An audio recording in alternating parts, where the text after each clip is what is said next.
Hey YouTube, how's it going? Kevin Cleary here with a knife video. And let's see, I'll get a knife up here on screen for you. There's the Rat 1 in the D2 steel. What else have I got around here? These don't really fit the video at all, but just for eye candy, there is a Riat Knives Valkyrie 2 in M390. Great blade. Now, back on to what I really want to talk about, which is Blade Show. I've got to say, you know, last week, Blade Show, super exciting. And for me, going to Blade Show is a grail, okay? SHOT Show is cool, and you know, it's pretty neat to see all that gear and stuff, but Blade Show, I would love to go to Blade Show, and someday, maybe when the kids are older and you know, I have a little more free time, that would be, and I can get away for, even if I get away for like Friday, Saturday, and come home Saturday afternoon or something, it would be so exciting. I would love to go to Blade. Now, moving on, what I want to do is talk about some of the things that come out of Blade. I want to talk about some of the winners. Not everyone, I'm just going to share with you the ones that I'm sort of interested in, the ones that I care about, and then I'll talk about some of the videos that came out and some of the releases. Now, let me say, what I'd love to hear from you guys is what you're excited about. The stuff that you saw Blade that you're like, that's going on my buy now list, or that's the one I went to every website and signed up for an email when it's released so I can get one right away. Love to hear that. Love to hear what you were kind of most interested in or excited about from Blade. Now, let me get into sharing my thoughts. Let's start off with the ones who won awards, especially the ones that I'm interested in. I'm not going to give you every single knife that won something, but there are a few that I want to bring up. So, overall knife of the year, first off, the Lion Steel Metamorphosis. Okay, now let me say this. I like the design. I think it's a cool blade. I've looked at the specs. I think it's a nice knife, and I'll probably try to get my hands on one, but I will not be buying one of the ones that changes color in your hands. What is it, a Hot Wheels? Like, this is ridiculous. I've got to say, that is so gimmicky, and I feel like Lion Steel should have really rethought that.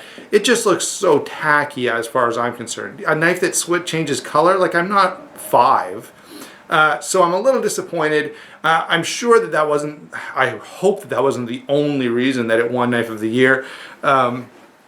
Anyway, that's my impression on the reality is I think it's a cool knife, right? If it was just the knife with micarta or G10 handles and you know, in the other colors that they had there, and I watched, you know, they offered a number of different colors. I think I remember orange and green and maybe one other. That would be great. Even if you wanted to do a camo colored handle, but the changing color is such a gimmick as far as I'm concerned. Moving on, overall American Made Knife of the Year, Spartan Blades SHF.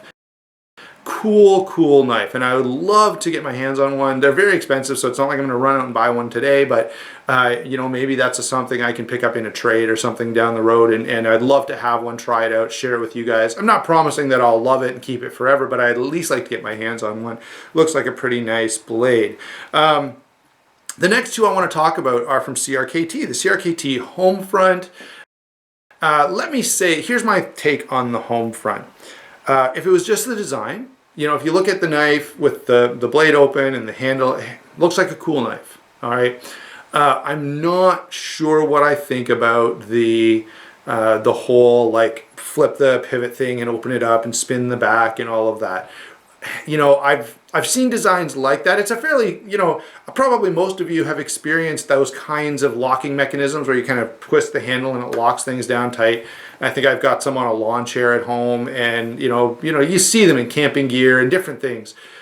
Here's my take though. Normally a mechanism like that, it tends to be a little, or they tend to struggle a bit with, they tend to be loose, right? You know, they don't work for very long. Maybe it works the first 10 times, but then eventually it develops a little bit of play. And that's my fear for the Homefront from CRKT. I may try to get my hands on one and try one. The price point is a little high, especially for AUS 8 steel. Generally, CRKT does a good job with their AUS 8, but here's my hesitation with it is I wouldn't want to buy one just sight unseen because I just have too many reservations about the design. After a while, like I think the size, the blade shape, all that is good. I would just wait to see kind of what happens. All right. So that's my take on the CRKT Homefront. Cool design. I'm not sure I like the takedown mechanism. The next one is the value knife of the year. Let me see if I can give you the right name of it. Best buy of the year, CRKT Tac 2. Thumbs up. I'm totally excited that that won. I definitely think it deserves it. Such a great knife. Well made, cool design, totally functional. You guys know it's a little small for me, so I didn't keep mine. I've sold it to someone who will carry it more because it's just too small for me to carry all the time. But if they made an XL version, I would be all over it. Just a great, great knife. All right, so since we're talking about the Tac 2 and Brian Ty, here's the knife that's probably, out of everything I'm going to say, the most exciting thing I've seen. You guys know I love Brian Ty. He's a Canadian guy. He has cool designs. If I ever buy a custom, it will probably be a Brian Ty custom. I can't afford that, but the next best thing, he came out with a mid-tech released at Blade. If you follow him on Instagram, he actually posted it a few days before. And then Jim Skeleton had a video right at Blade Show time. That knife is, I'm definitely working on getting my hands on one of those, and I should have one shortly. So that's the most exciting thing that I've seen out of Blade, at bar none. So cool, and I'm super excited to get my hands on one of those. Let's get into, oh yeah, a couple more awards that I want to talk about. Manufacturing quality, Chris Reeve Knives, big surprise there. People's Choice. Finally, you guys get to look at a knife on screen. SCHF 52, great knife. My take on this is that it's sort of in a weird middle ground for me. It's not as big as sort of those bigger 9 or 11-inch choppers.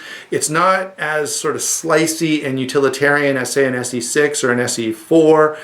It's a medium-sized blade it's a medium-length blade with a super thick stock. Reminds me of maybe the SE5. Okay.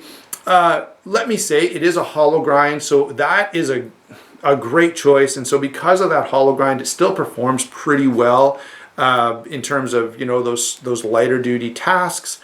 And I need to do a follow-up video on this. I've done my review of this, but I'd like to get it out in the bush and record some actual work being done with it, because it does function really well. So anyway, People's Choice. Well done. I think this is a great blade in terms of, you know, just price per what you're getting, in terms of just versatility. Good blade. Glad it won People's Choice. I think that's the last of the awards I wanted to talk about. Now let's move on to the SHOT Show videos and all the different companies and what they brought out. Let's start with Spyderco. They had a few things that I'm interested in. I was definitely more impressed by Spyderco this time around than I was at SHOT Show. Most especially the Advocate. That looks like such an awesome knife. There's a picture of it. And yeah, so I'm really excited about that. That's one that I've signed up for a few notifications for. That's a blade that looks really cool. Next step down, I'm also kind of interested in the Magnitude and the Spidey Chef. Both look like pretty cool blades. I'm not going to rush out and buy one immediately or anything like that, but they are knives that they're just a little small for me. Okay, they're under 8 inches, so that's why a little bit of reservation. But both look pretty cool, and I definitely want to kind of follow those with some interest.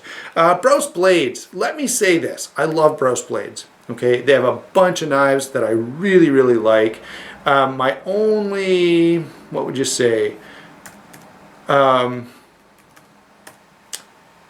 The only thing that I find is that, specifically the knives this year, I don't know, I've just found them less practical than their previous offerings.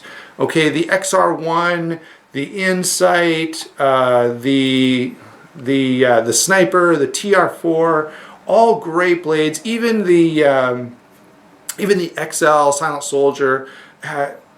You know, Brose Blades has a lot of, the Division, okay, a lot of cool blades, a lot of knives that I really like.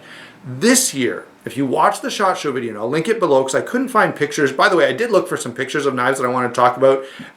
They're kind of so new that you know, what he shows you in the videos are just prototypes, and there's not a lot out there. Even on his website, there are no pictures of them. But my overall impression is he's gone too artsy and less practical. All of the other knives that I mentioned to you a second ago, they're cool looking knives. They work well. They look awesome. They definitely are functional artwork. The newer stuff, it's almost like they've dropped off the functional part. Okay, I'm not saying they won't cut. I'm not saying they're not handy. They will. They just, I don't know, they seem to lack some of the practicality that some of the previous designs had. Now, having said all that, I will say I'm definitely looking forward to the aluminum T4. It's supposed to be a little more budget friendly, and already the G10 T4 was pretty affordable. I mean, you could pick them up for around 200 bucks. I think I got one for 170 or 180 one time. Anyway, great blade. The T4 is a phenomenal knife. And if you're only going to own one Brose blade, that's the one I would recommend. It's really, really good. And so I'm really excited that it's coming out in aluminum. I do want to get my hands on one of those in some really cool color. Let's move on now. As I say, the link to that video is below because I couldn't find pictures. The next knife I want to talk about is from Zero Tolerance. Now, I don't have it, obviously, but here's a Zero Tolerance. This is a 0220.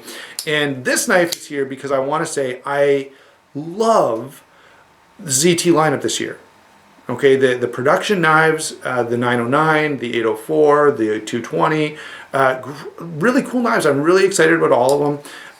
Otherwise, you know, the 04, 54, whatever is a little too small for me.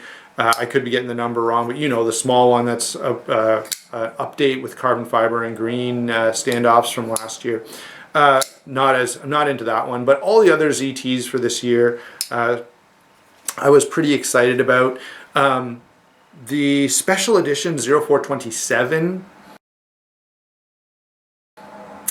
I don't know, it doesn't do much for me. I love the Decepticon, and I know, you know, there's the very Sienkiewicz design there. Previous years, though, I have just like see the ZT special release and your mouth just drops to the floor, your jaw just drops, you're like, whoa, that's so awesome. This year, I did not get that feeling.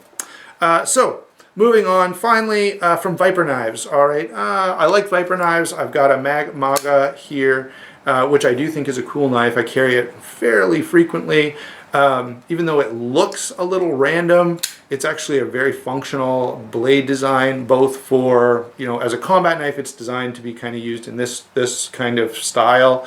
I don't use it for that. It's just practical, especially this portion of the blade, you know, for kind of whittling tasks, you've got that nice recurve. For regular cutting tasks, if you're cutting on a board or something, the way the blade is here allows your fingers to stay out of the way.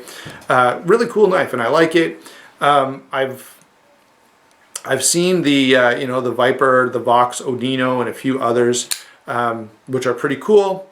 And now they've got one that's even bigger. The Viper Fortis is also a collaboration with Jasper Voxness, and I'm probably pronouncing the name wrong, but that's the most exciting one, and definitely that's on my list of knives to pick up. I love the blade shape. I love the overall design. It's a little thinner. Looks like a great knife. Not sure which one, whether I'd go for the full tie or the ones with the G10 and titanium frame side. I don't know. But I do really, really like that design. So there you go, guys. That's sort of the stuff that I'm most interested in, most excited about from Blade Show. Here's what I'd really like from you guys. What is the stuff that you're really excited about? Let me know your impressions, the things that you just can't wait to get your hands on, and we will talk to you soon.